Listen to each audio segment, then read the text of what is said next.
Capítulo 3º. Funcionamento do processo. Artigo 70. A CIPAD, no funcionamento do processo, atenderá ao seguinte. Inciso 1º. Funcionará no local que seu presidente julgar melhor indicado para apuração e análise do fato. Inciso 2º.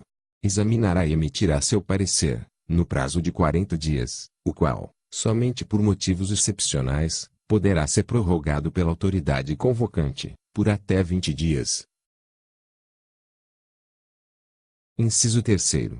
Exercerá suas atribuições sempre com a totalidade de seus membros. Inciso 4º.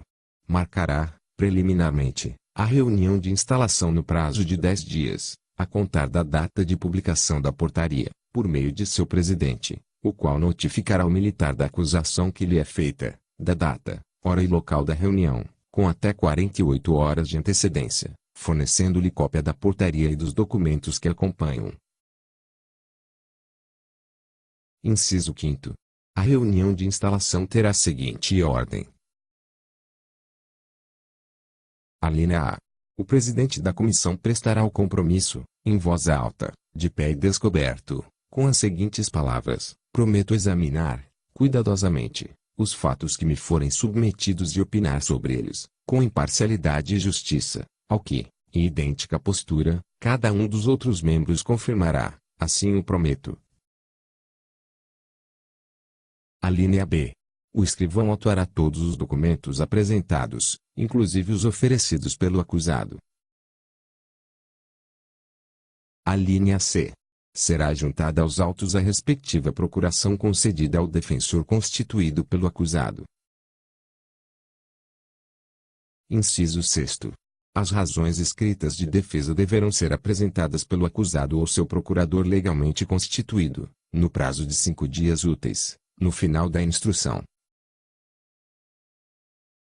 Inciso 7º. Se o processo ocorrer à revelia do acusado, ser-lhe-á nomeado curador pelo presidente. Inciso 8º. Nas reuniões posteriores, proceder-se-á, da seguinte forma. Alínea A. O acusado e o seu defensor serão notificados, por escrito, com antecedência mínima de 48 horas, exceto quando já tiverem sido intimados na reunião anterior, observado o interstício mínimo de 24 horas entre o término de uma reunião e a abertura de outra. Alínea B. O militar que, na reunião de instalação, se seguir ao presidente em hierarquia ou antiguidade, procederá ao interrogatório do acusado. Alínea C.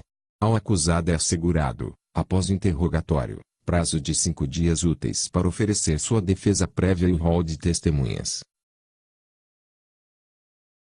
Alínea D. O interrogante inquirirá, sucessiva e separadamente, as testemunhas que a comissão julgar necessárias ao esclarecimento da verdade e as apresentadas pelo acusado, estas limitadas a 5, salvo nos casos em que a portaria for motivada em mais de um fato, quando o limite máximo será de 10. Alínea E. Antes de iniciado o depoimento, o acusado poderá contraditar a testemunha e, em caso de acolhimento pelo presidente da comissão, não se lhe deferirá o compromisso ou a dispensará nos casos previstos no Código de Processo Penal Militar, CPPM. Inciso 9. Providenciará quaisquer diligências que entender necessárias à completa instrução do processo, até mesmo a cariação de testemunhas e exames periciais, e indeferirá, motivadamente, solicitação de diligência descabida ou protelatória. Inciso 10. Tanto no interrogatório do acusado como na inquirição de testemunhas, podem os demais membros da comissão, por intermédio do interrogante e relator, perguntar e reperguntar. Inciso 11. É permitido à defesa, em assunto pertinente à matéria, perguntar às testemunhas, por intermédio do interrogante, e apresentar questões de ordem, que serão respondidas pela comissão quando não implicarem nulidade dos atos já praticados. Inciso 12. Efetuado o interrogatório, Apresentada a defesa prévia, inquiridas as testemunhas e realizadas as diligências deliberadas pela comissão, o presidente concederá o prazo de 5 dias úteis ao acusado para apresentação das razões escritas de defesa, acompanhadas ou não de documentos, determinando que se lhe abra vista dos autos, mediante recibo. Inciso 13. Havendo 2 ou mais acusados, o prazo para apresentação das razões escritas de defesa será comum de 10 dias úteis. Inciso 14. Se a defesa não apresentar suas razões escritas, tempestivamente, novo defensor será nomeado, mediante indicação pelo acusado ou nomeação pelo presidente da comissão, renovando-se-lhe o prazo, apenas uma vez, que será acrescido ao tempo estipulado para o encerramento do processo. Inciso 15. Fim do prazo para apresentação das razões escritas de defesa, à vista das provas dos autos, a comissão se reunirá para emitir parecer sobre a procedência total ou parcial da acusação ou sua improcedência, propondo as medidas cabíveis entre as previstas no artigo 74. Inciso 16. Na reunião para deliberação dos trabalhos da comissão, será facultado ao defensor do acusado assistir à votação, devendo ser notificado pelo menos 48 horas antes da data de sua realização. Inciso 17. O parecer da comissão será posteriormente redigido pelo relator, devendo o membro vencido fundamentar seu voto. Inciso 18. As folhas do processo serão numeradas e rubricadas pelo escrivão, inutilizando-se os espaços em branco. Inciso 19. Os documentos serão juntados aos autos mediante despacho do presidente.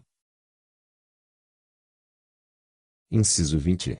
As resoluções da comissão serão tomadas por maioria de votos de seus membros. Inciso 21. A ausência injustificada do acusado ou do defensor não impedirá a realização de qualquer ato da comissão, desde que haja um defensor nomeado pelo presidente. Inciso 22. De cada sessão da comissão o escrivão lavrará uma ata que será assinada por seus membros, pelo acusado, pelo defensor e pelo curador, se houver. Artigo 71. Na situação prevista no inciso 1º do artigo 64, a comissão, atendendo a circunstâncias especiais de caso concreto e reconhecendo a possibilidade de recuperar o acusado, poderá sugerir, ouvido o sedimo, a aplicação do disposto no parágrafo 2º do artigo 74. Parágrafo 1º. Se, no prazo estabelecido no artigo, o militar cometer transgressão disciplinar, será efetivada a sua demissão. Parágrafo 2º. O benefício a que se refere este artigo será concedido apenas uma vez ao mesmo militar. Artigo 72. Quando forem 2 ou mais os acusados por faltas disciplinares conexas que justifiquem a instauração de processo administrativo disciplinar, adotar-se-á o princípio da economia processual, com a instalação de um único processo. Parágrafo 1º. Quando os envolvidos forem de unidades diferentes dentro do mesmo sistema hierárquico, o comandante da unidade de direção intermediária instaurará o processo administrativo disciplinar. Quando não pertencerem ao mesmo sistema hierárquico, a instauração caberá ao corregedor da IME. Parágrafo 2º. Quando ocorrer a situação descrita neste artigo, o processo original ficará arquivado na pasta funcional do militar mais graduado mais antigo, arquivando-se também cópia do parecer e da decisão nas pastas dos demais acusados. Parágrafo 3º. A qualquer momento, surgindo diferenças significativas na situação pessoal dos acusados, poderá ocorrer a separação dos processos, aproveitando-se, no que couber, os atos já concluídos. Artigo 73. Surgindo fundadas dúvidas quanto à sanidade mental do acusado, o processo será sobrestado pela autoridade convocante que, mediante fundamentada solicitação do presidente, encaminhará ao militar a Junta Central de Saúde, JCS-, para a realização de perícia psicopatológica. Parágrafo único. Confirmada a insanidade mental, o processo não poderá prosseguir, e a autoridade convocante determinará seu encerramento, arquivando na pasta funcional do acusado para futuros efeitos e remetendo o respectivo laudo à Diretoria de Recursos Humanos para adoção de medidas decorrentes.